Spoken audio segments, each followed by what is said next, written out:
I went from 207, 209 pounds. I'm not exactly sure. Within 2.5 months down to 148 pounds. At 148 pounds, I stopped, but then I dropped even further to 143 pounds. Within just 1 week, my body lost even more weight.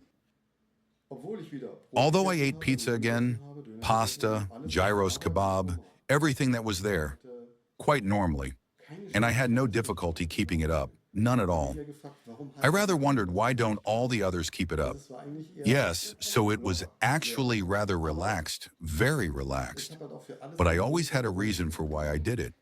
Otherwise, you'll eventually pay the price if something isn't quite right. Okay, so this was Michael's final state, but to really get what that means, we have to go back. We're going to break down the personal experiment of a man who, after years of frustration, stumbled upon a startlingly simple method to address a question, well, a question that I think many of us have asked ourselves. For years, Michael was driven, almost haunted, by one single question. You know the type, right? Why can some people just seem to eat whatever they want and never gain a pound, while others struggle? He became obsessed with this, determined to figure out what was actually physically different inside their bodies. So, this is Michael Prgomet. He's a German heilpraktiker, which is like a natural health practitioner. And through a combination of his professional research and some pretty intense self-experimentation, he believes he found a potential answer. And the results he reports from his personal experiment are, well, they're pretty startling. He lost 25 kilograms. That's about 55 pounds. And he did it in just 2.5 months. But look, what makes this story so compelling isn't just the speed. It's the conditions under which he claims all this happened. According to his own account, he achieved this weight loss without being hungry all the time, without adding any extra exercise to his routine, without counting a single calorie, and, get this, without battling those overwhelming cravings we all know. Now, this is his personal story, which makes a disclaimer absolutely essential. Right. So let's be super clear. These results are his. Every single body reacts differently. So if you're thinking about any significant dietary changes or rapid weight loss, especially if you have any pre-existing health conditions, you should always consult a doctor first. Okay, with that out of the way, let's get into his core idea. Michael's central hypothesis was this: what if the key isn't about starving your body at all? What if, instead, it's about turning up its internal furnace? What if you could just get your system to burn off excess calories as pure heat?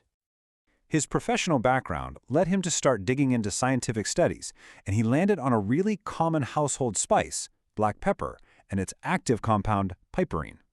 He was particularly fascinated by some experiments on mice.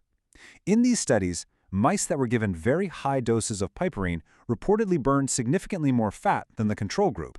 This pointed him toward a key biological process. And that process is called thermogenesis.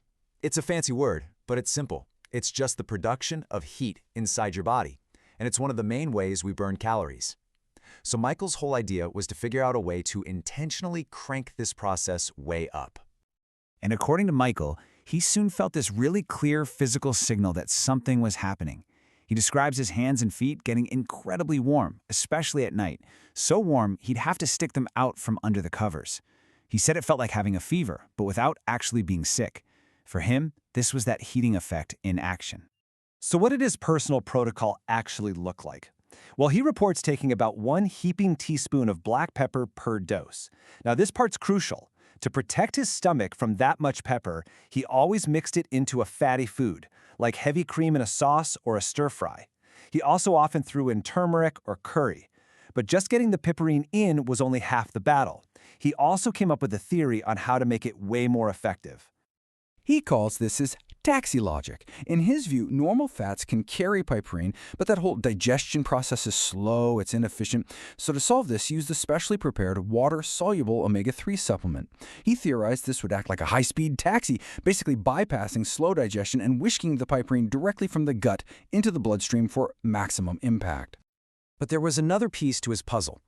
Michael noticed that meals heavy in grains always left him feeling sluggish and tired.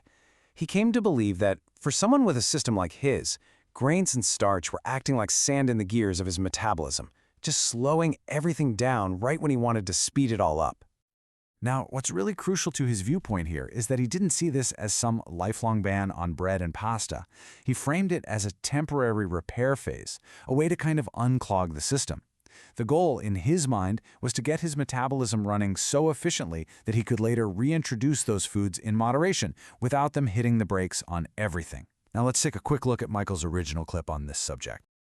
During my personal low-carb diet, I only avoided certain carbohydrates, specifically the ones with... It has to do with what is made from grains. It's primarily about the gluten proteins. So fruits it is, okay then? You can drink as much Coke as you want, no problem. You can also have sugar, no problem. It's about the gluten from grain. This gluten, which people normally consume too much of, gums up the system. That means your metabolic processes become less efficient. They get clogged. The more you manage to eliminate these substances, the more effectively your metabolism can function.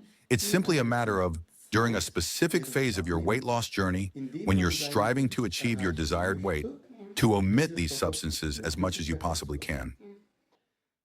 I was on a diet, but 3 times a week, at breakfast with my mother, I still couldn't resist eating those rolls. And then, twice in the evening throughout the week, I would also have pizza or gyros kebab, or just a normal dinner. Apart from that, I've avoided every other meal, all bread, every cookie, every cake, or anything else that somehow directly or indirectly relates to grains. Michael reports he wasn't exactly living like a monk during all this.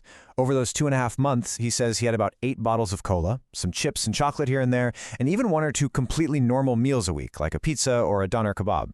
His interpretation was that his newly revved up metabolism was just burning right through it all.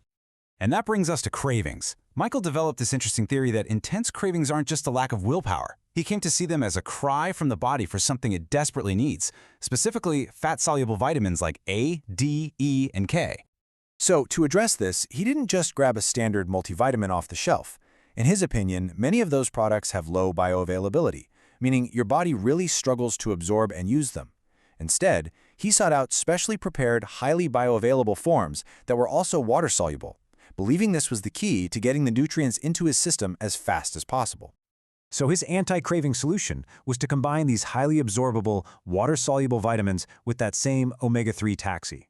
He reports that this combo would bypass slow fat digestion and just flood his system with the nutrients it was crying out for almost instantly. In his experience, the physical craving would just vanish. He also added some highly bioavailable alkaline minerals to, in his view, help support his body during the rapid fat loss. And this all leads to the most surprising twist in his entire story. After he hit his 25-kilogram goal, he didn't stop losing weight. The process, he says, just kept going on its own. It actually put him in the bizarre position of having to actively eat more just to stop shrinking. To stabilize his weight, he says he had to deliberately start eating more calorie-dense foods again, things like pizza, doner, and bread. And for him, this was the ultimate proof that his experiment had worked. In his mind, this wasn't just some temporary diet. His metabolism had been fundamentally recalibrated to burn energy, not to store it. So, that's the high-level look at Michael Prgomet's personal experiment with what he calls the pepper method. If you want to dive deeper into his specific approach, the supplements he used, and the research he talks about, you can find a lot more detail on his website. And on that site, you'll also find a personal video from Michael himself, where he explains his entire journey in his own words, including that final, pretty wild phase where, as he puts it, he had to intentionally eat more just to maintain his new weight.